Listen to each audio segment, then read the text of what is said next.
Nifty choices, first game. We mulligan into a solid 3 lands and a ramp spell, with a little bit of exile and a little bit of damage. Our opponents are on Brago Blink, Night Tribal, and Golas whatever. Golas hits us turn 0, Leyline of Anticipation, and begins dropping their lands.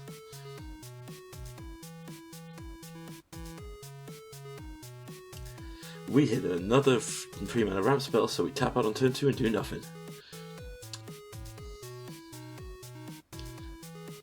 Sir Gwyn drops a Corpse Knight, and at this point I admire their commitment to Night Tribal. Golas flashes into Kura Tribe Elder. Brago drops a Talisman of Progress. Our turn 3, we drop our Forest and ramp with Cultivate to ensure that we can hit a land on turn 4. We pick up black and white to cover all our bases. And Golas sacks the Kura Tribe Elder.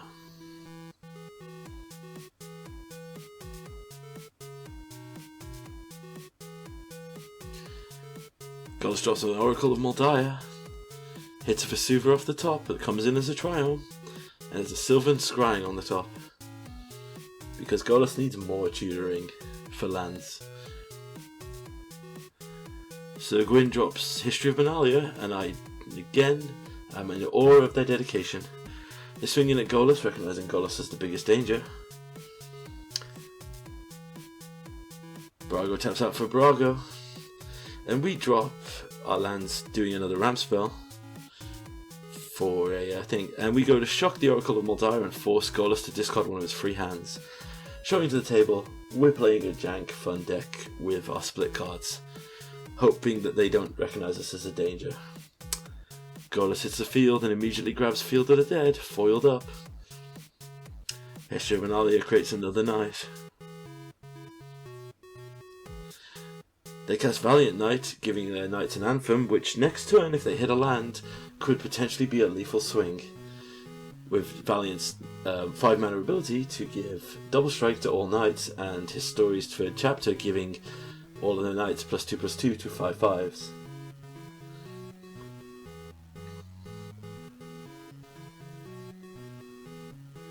Brago considers their move and drops the Necroton Elemental that basically, when it leaves the field with the flicker, will put a non-land permanent on top of its library.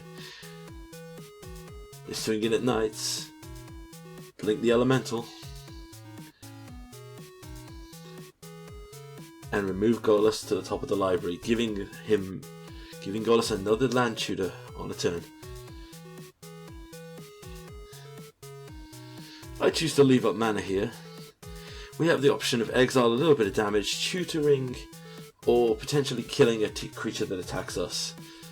In light of the fact that Valiant Knight could potentially just swing in and kill the hell out of us, with the Anthem, I want at least a little bit of removal to keep myself alive. Golas Sylvan Scryings for the command tower and gets a zombie for a blocker.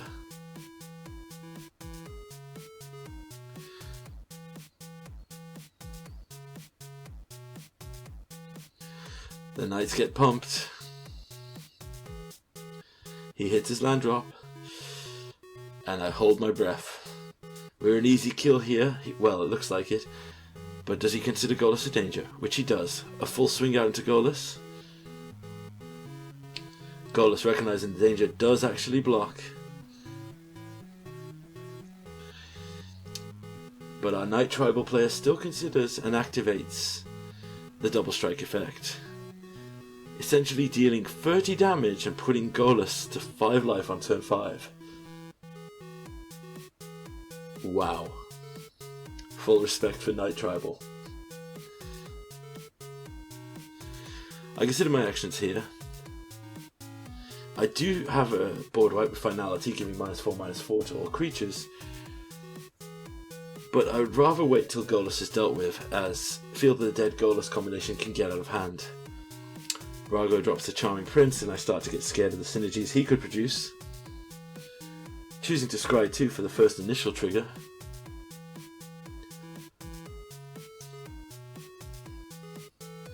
He then casts a Watcher of Tomorrow, giving himself Hideaway, and putting a card under it for later.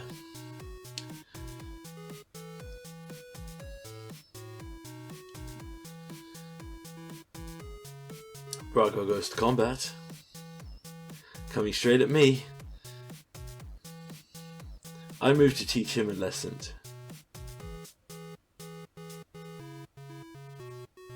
He then reconsiders, as swinging into the Mage of Open Manor is a bit dangerous. However, I decide to let him play it out here. Honestly, I can go toe to toe with pretty much anything he's done. He drops a Merc Raider to draw 2 cards and immediately swords it, getting him up to 7, and I choose to take out Brago to avoid any more damage.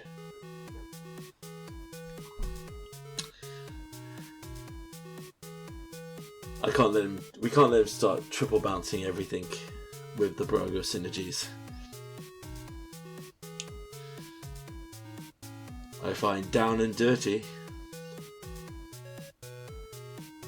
and consider my options, but ultimately go out to cast Niv to get more options to see answers to the board state, mainly removal hopefully for any of the creatures. The Brago player considers for a long time if he's going to let me resolve this Niv. Eventually Niv comes down. We grab a good selection of cards, including a Cut to Ribbons, which can drain out Golos at any point, a bunch of Aftermath cards and pump spells. So ultimately I drop anything with Aftermath here to give us a bit of a chance and drop the Tutor. I also get rid of Fire and Ice because while there are a lot of 2 damage things on the board, I need big effects here to stay in the match.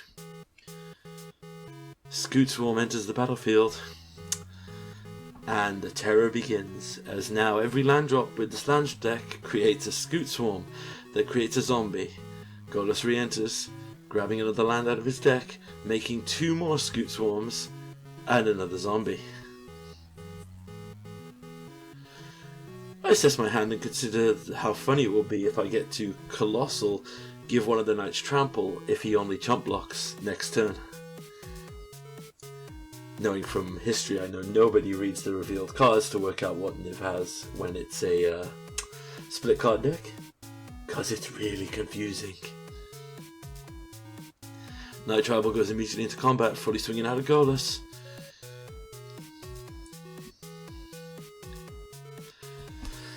He blocks 1 creature on everything, still maintaining some Scute Swarms. The Knight's player triggers a Double Strike,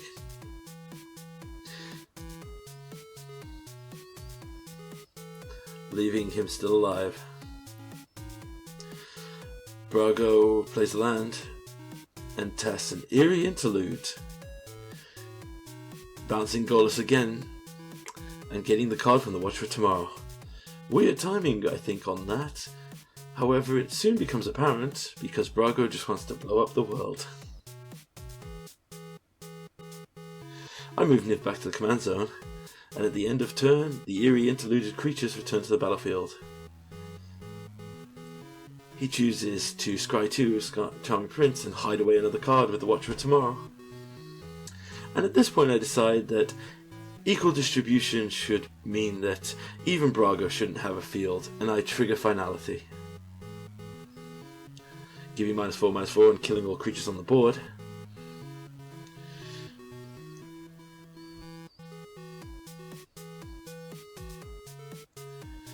With Golos down to 3 life, we can essentially take him out at any point. He drops a Yarak the Desecrated.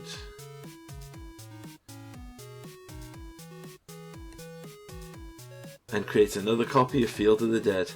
In response to this, the Knight swords to Plowshares him, putting him back up to 6. He taps out with no defenders, and I check if the Knight's commander has haste to try and remember for later. Halvard, God of Battle, enters the battlefield, and he passes. Brago considers his play, fully tapping out to play a Sun Titan. Sun Titan returns Charming Prince, which blinks Sun Titan to end of turn, return another creature. At this point I double check the elemental is 4 CMC and can't be retrieved with Sun Titan, otherwise we're going to see some crazy good shenanigans. On my turn we draw a tap Snowland, which we drop into play. And I decide the most threatening thing I can do in this situation is leave up mana.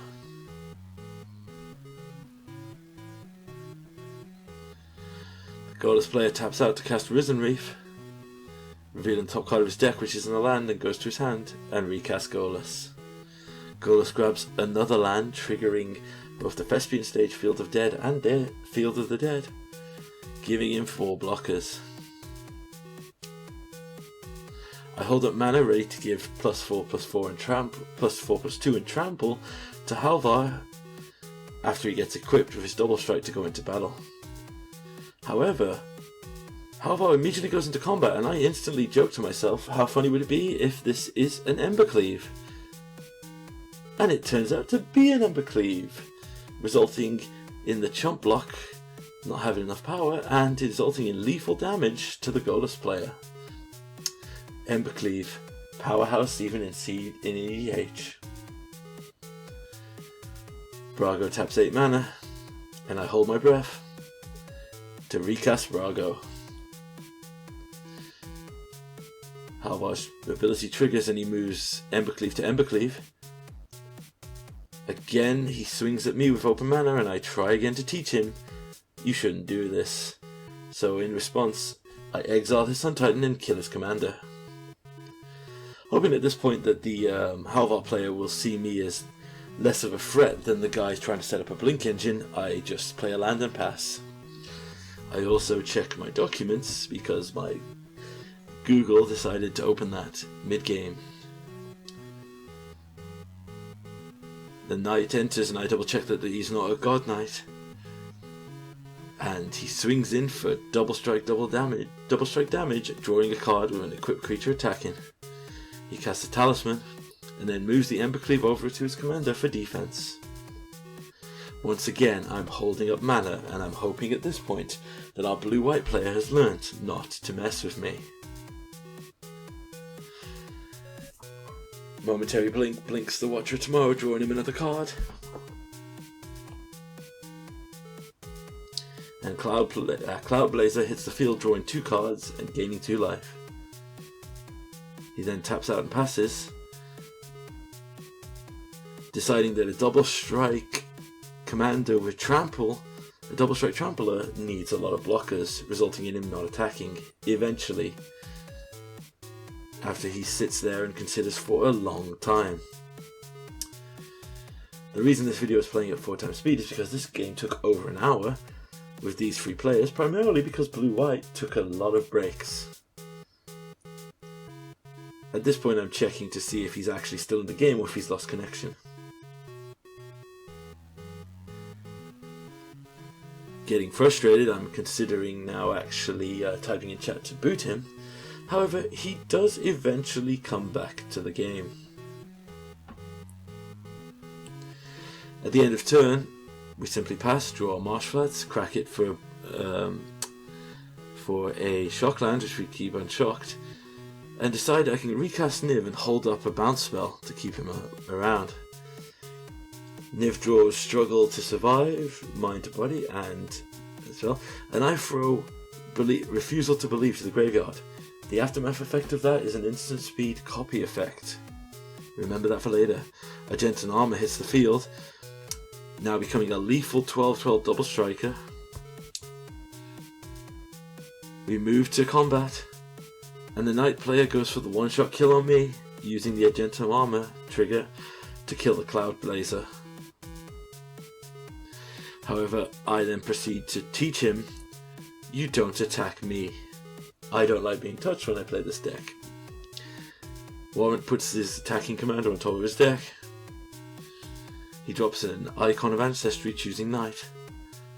Brago plays a land and drops a Restoration Angel, again blinking the Watcher of Tomorrow, searching for an answer.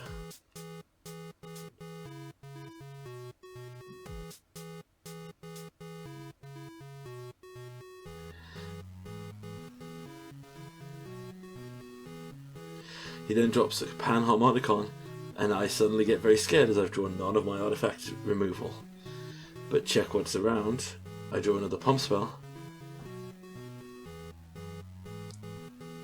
Checking my graveyard, I come up with the line I'm going to ramp, grab another basic land just so I have more options for later.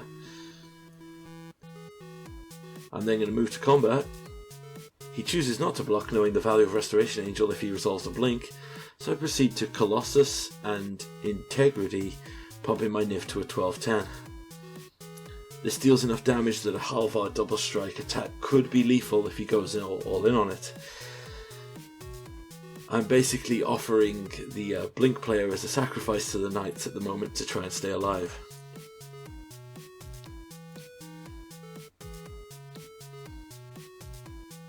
He draws a Adventure Knight and kills the Panharmonicon. Moving to combat, he chooses to swing into me. And I considered back and forth about this, but decided to leave it. Simply put, I can take 4 damage here, and I want Brago to think I have nothing to respond to. He drops a Reflector Mage, targeting my Niv. Wanting to recast it to have a blocker, I decide I'm going to consign my own creature. So using the 2 mana, I bounce it with Consign. In response, Niv gets mortified. But importantly, the Reflector Mages can't cast it again next turn is resolved. Brago casts an Azor Lawmaker, locking me out of spells on my own turn, which makes me believe that I literally now have to get Niv down and pray that he doesn't set up a Blink Engine with his hand. I draw Onward to Victory, a key card in this deck to win, and drop down to Heaven to Earth into the graveyard for a later board wipe. Knight Commander comes back down, and our Knights get suited up for a big swing. Again, he goes for the kill on me.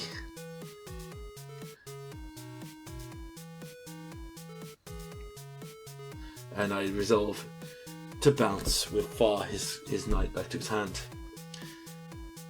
He destroys the Reflector Mage.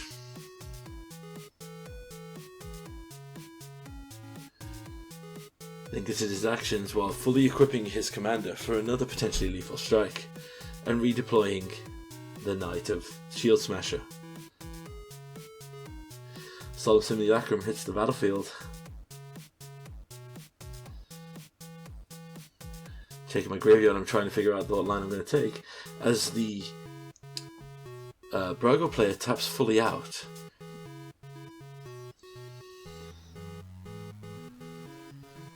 a Gentle Armor gets moved over to another Knight to spread out blockers, and Brago swings in fully at me with both flyers, leaving himself defenseless to a crackback. At this point, he's basically dead. I use Onward at instant speed here. Casting Onward onto Niv Mizzet, it turns him into 12-6 and deals the remaining damage to his thing, killing him with commander damage. I then keep it down, holding up my mana, and decide to wait till my opponent's turn to see if he has any protection in his spells. He goes for Open the Armory, grabbing a Swiftfoot Boots to give protection to his Knights.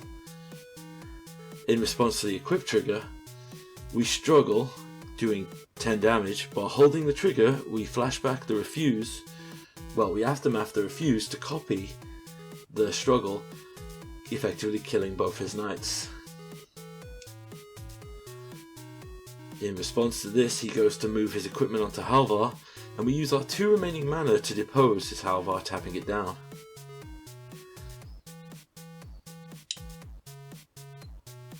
He then icons of entry looking for a Knight and finds an Order of Midnight, which can't block. In response, he then uses it to return a creature to his hand.